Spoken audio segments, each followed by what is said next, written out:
Hello guys, welcome back to another video. आज मैं आपके लिए एक और लेके आ चुका हूँ। जनरल टेस्ट सिनेरियोज की सीरीज में दूसरा वीडियो आने वाला है। ये वाला वीडियो होने वाला है हमारा test scenarios for calculator. Calculator के टेस्ट सिनेरियोज हम देखने वाले हैं। जैसे आपको इंटरव्यू में पूछ लेता है, write the test scenarios for calculator, write the test cases for calculator. तो कैलकुलेटर के कौन कौन से टेस्ट केसेस हो सकते हैं वो हम इस वीडियो में देखने वाले हैं। और उसके साथ हम विजुअलाइज भी करके देखेंगे कि कैसा कैलकुलेटर दिखता है और क्या क्या टेस्ट केसेस हो सकते हैं। इसके अलावा अगर आप और कुछ भी आपको मन में आ रहा है कि ये वाले भी टेस्ट सिनेरियोस हो सकते हैं तो वो उसे आप कमेंट बॉक्स में लिख सकते हैं। आपके लिए ओपन है, जो चाहे आप वो लिख सकते हैं। शुरू करते हैं। पहला वीडियो हमारा ऑलरेडी पब्लिश हो चुका है, दूसरा वाला वीडियो हमारा कैलकुलेटर का है। शुरू करते हैं इस वाले प्लेलिस्ट का। इस तरह का आपका कैलकुलेटर दिखता है। ये जैसे जनरल कैलकुलेटर हो गया, एक साइंटिफिक कैलकुलेटर भी रहता है। तो जनरल कैलकुलेटर का आपका दिखाया है। तो ये हमारा होने वाला है टेस्ट सिनेरियोस फॉर कैलकुलेटर। ठीक है, टेस्ट सिनेरियोस फॉर कैलकुलेटर के लिए हम देखेंगे। फर्स्ट वाला देख लेते हैं, check if the calculator is normal और साइंटिफिक कैलकुलेटर। ये वाला हम इसको ले लेते हैं यहाँ पे, और यहाँ से हम यूज करेंगे इसको अब। ठीक है, 1 सेकेंड। हाँ, check if the calculator is normal और साइंटिफिक कैलकुलेटर। जैसे मैं दिखा देता हूँ आपको। अगर मैं बात करूँ यहाँ पे ये वाला, कि ये हमारा जैसे नॉर्मल कैलकुलेटर हो गया। इसको हम जैसे यहाँ पे लिख देते हैं कि ये नॉर्मल कैलकुलेटर है। तो ये भी हमारा नॉर्मल है, ये भी हमारा नॉर्मल है, बट ये अलग अलग टाइप के कैलकुलेटर होता है। और ये जो होता है हमारा साइंटिफिक कैलकुलेटर होता है। ठीक है, ये हमारा साइंटिफिक कैलकुलेटर होता है। बाकी दो ये तीन जो आप देख रहे हैं वो नॉर्मल कैलकुलेटर होता है। तो सबसे पहले हमें ये फाइंड करना है कि कौन सा कैलकुलेटर है। टेस्ट सिनेरियोस हम इस तरह से लिख सकते हैं। दूसरा लिख सकता है, verified that all the buttons are present and text written on them is readable.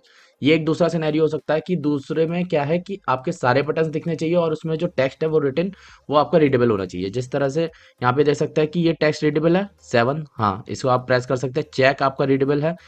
ठीक है, अगर हम मैं यहाँ पे बात करूँ, यहाँ पे 100 इस तरह से रीडेबल है। ये भी है ना, दूसरी तरफ का कैलकुलेटर है। तो इसमें साइन रीडेबल है। यहाँ पे ING है, साइन दे रखा है, कॉस दे रखा है, ये सारा रीडेबल होना चाहिए। इस तरह से कुछ भी है ना, ऐसा हाइट नहीं होना चाहिए। ठीक है, नेक्स्ट बात करते हैं, check the arithmetic operation are working fine. जैसे प्लस माइनस मल्टीप्लाई डिवाइड, इस तरह से आप एक सिनेरियो ले सकते हैं कि हमारे सारे ऑपरेशन हमारे वर्किंग कर रहे हैं या नहीं कर रहे कैलकुलेटर में। अगर हम बात करें जैसे मल्टीप्लाई डिवाइड, ये चारों दे रखे हैं, ये ऑपरेशन हमारे चारों परफॉर्म कर रहे हैं या नहीं। ये साइंटिफिक में हो गया और ये नॉर्मल वाले में हो गया।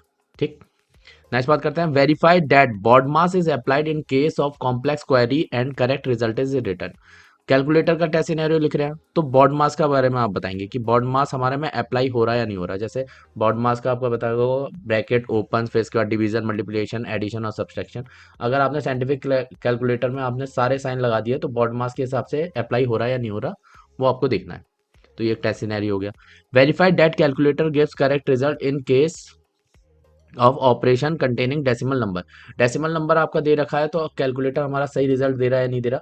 जैसे अगर आप ये डॉट लगा के रख रखा है, जैसे 25.6 हो गया प्लस 2.5 हो गया, तो ये आपका रिजल्ट कैलकुलेटर देगा या नहीं देगा। जैसे अगर हम इसकी बात करें तो ये कितना आ जाएगा, ये 1 आ जाएगा, पॉइंट आ जाएगा। फिर इसके बाद 5 6 7 8 आ गया, 28.1। 28.1 हमारा ये हमारा रिटर्न करना चाहिए अगर हम इस तरह की वैल्यू देते हैं तो। सेम ऐसे ही यहाँ पे डॉट दे रखा है, सेम यहाँ पे डेसिमल दे रखा है, इस पे भी डेसिमल दे रखा है।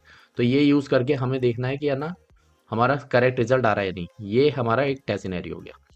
नेक्स्ट बात करते हैं, check if the calculator is battery operated और वर्क ऑन सोलर पावर। ये एक छोटा सा टेस्ट केसेस है, बट आप जनरली बता सकते हो कि हमारा सोलर पावर है या बैटरी ऑपरेटेड है। जिस तरह ये बैटरी ऑपरेटेड है, यहाँ पे कभी कभार सोलर रहता है।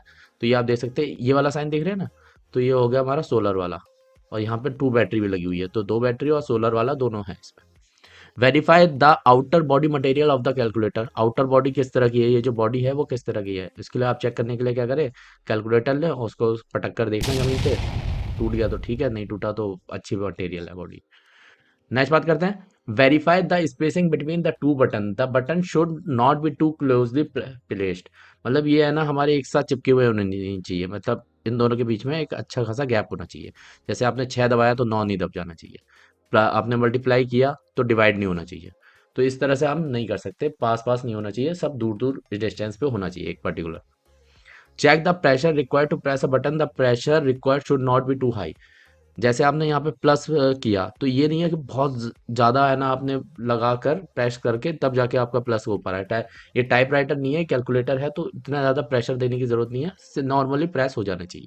ठीक है। और ये भी आप लिख सकते हैं कि ऐसा नहीं है कि है ना आपने एक बार प्रेस किया तो 2 बार आपका प्लस प्लस हो जा रहा है, या फिर है ना माइनस एक बार किया तो और कुछ हो जा रहा है। तो इस तरह से आप और भी टेस्ट सिनेरियो लिख सकते हैं। Verify the number of digit allowed to entered in the calculator for any operation.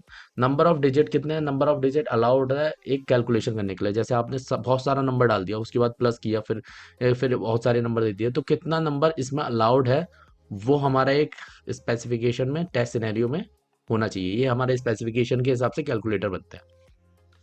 Next बात करता हूँ, verify the limit of the response value. हमारी रेस्पॉन्स वैल्यू की लिमिट कितनी है। Verify the functioning of the memory function. Memory function just like कि है ना आपने इसमें आप चेंज करते हैं ना, तो फिर इसके बाद एक्स की वैल्यू आप डिफाइन कर देते हो, वाई की कर देते हो, फिर इसके बाद आपको अर्थमेटिक या पॉलिनोमियल एक्सप्रेशन डिफाइन करना होता है। तो वो उसका मेमोरी फंक्शन कितना अच्छे से वर्क कर पा रहा है वो आपको चेक करना है। Check if the calculator allow to navigate through previous calculation. आपने जैसे कोई प्रीवियस कैलकुलेशन किया, अगर आपको पीछे चेक करना है तो इस तरह से चेक करके आप पीछे कैलकुलेशन चेक कर सकते हैं, या ये वाला जो एरो होता है इससे आप प्रीवियस वाली कैलकुलेशन देख सकते हैं कि क्या हुआ था, ये अलाउ करता है या नहीं। वेरीफाई डेट हिटिंग सी कैंसिल एनी डिजिट और ऑपरेशन एडिट। जैसे यहाँ पे सीई होगा या फिर आपका बैक स्पेस रहता है, जैसे डिलीट रहता है, ठीक है। तो ये एक एक डिलीट करता हुआ चला जाएगा। यहाँ पे अगर हम बात करें सीई होता है तो इस तरह से हो गया। यहाँ पे अगर हम बात करें यहाँ पे भी सी कैक होता है और बैक वाला होता है। तो इस तरह से आपका एक एक डिलीट करता हुआ चाहिए, डिजिट करेगा, ठीक है। Verify the working of on end of in the calculator. On end of वाला आपका ये है, जैसे शिफ्ट दबा के अगर हम एसी दबाते हैं तो ऑफ हो जाता है। सेम यहाँ पे ऑन एंड ऑफ का हमारा वर्किंग करना चाहिए। Checking if keeping the calculator unused for certain period of time turn it of automatically. जैसे हमारा साइंटिफिक कैलकुलेटर में क्या होता है, आप बहुत देर से ऑपरेशन परफॉर्म कर रहे हैं, फिर आपने क्लियर करके रख दिया तो यहाँ पे जीरो दिखाने लगता है। तो जीरो दिखाने के बाद आफ्टर थोड़ी देर बाद, अगर हम बात करें 1 मिनट बाद या 2 मिनट बाद, जो भी हमारा टाइम लिमिट सेट होगा, मतलब जो कंपनी ने सेट कर रखा होगा, उसके बाद आइए ऑटोमेटिकली ऑफ हो जाएगा, ठीक है, ताकि वो बैटरी ज़्यादा यूज़ ना करे उसकी वजह से। नेक्स्ट बात करते हैं, verified that on pressing two operation one after the other the latest one will override the previous one. अगर आपने टू ऑपरेटर परफॉर्म कर दिया, जैसे अगर मल्टीप्लाई कर दिया और डिवाइड कर दिया या माइनस कर दिया, तो सबसे जो लेटेस्ट वाला होगा वो वाला अप्लाइड होगा। Verify the state of calculator when two button are press simultaneously. अगर आपने दो बटन एक साथ कर दिया, जैसे 3 और 2 आपने एक साथ प्रेस कर दिए, तो क्या इस पे इफेक्ट आएगा वो आपको देखना है कि है ना 3 आ रहा है, 2 आ रहा है, या फिर दोनों हो जा रहे हैं। वो आपका टेस्ट सिनेरियो हो सकता है चेक करने के लिए। Verify if user can delete a digit one by one using back space. Back space की हेल्प से हम वन बाय वन डिजिट कर सकते हैं, या फिर एक साथ हम क्लीन और कर सकते हैं, क्लियर। बस इतना ही रखते हैं आज की वीडियो में। अगर आपको ये वीडियो अच्छी लगी हो तो क्या करना है, आपको अपने दोस्तों का शेयर करना है। यहाँ पे मैंने ऑलरेडी ले रखा है, share with all your friends. और फिर इसके बाद एक कोड लिखा है, whatever you want to achieve in life help other to achieve that. दूसरों को भी मदद करोगे तो अपने आप ही मिल जाएगा। आपको ये वाली पीडीएफ मिल जाएगी इस वाले टेलीग्राम चैनल पे, मोंटी अकेडमी पे। डिस्क्रिप्शन पे लिंक मिल जाएगी, पिन कमेंट पे। और अगर आपको जॉब्स ढूंढना है, टेस्टिंग्स और इंटरव्यूज देखने हैं और जो भी करना है, वो आपको दूसरे वाले चैनल पे यहाँ पे डिस्कशन कर सकते हैं। बहुत अच्छी कम्युनिटी है और यहाँ पे आपको सारे पीडीएफ मिल जाएंगे, ठीक है। और यहाँ वाले पे आ चुके हो तो एक बार सब्सक्राइब वाला बटन दबा देना और लाइक कर देना। वीडियो देखने के लिए थैंक यू सो मच।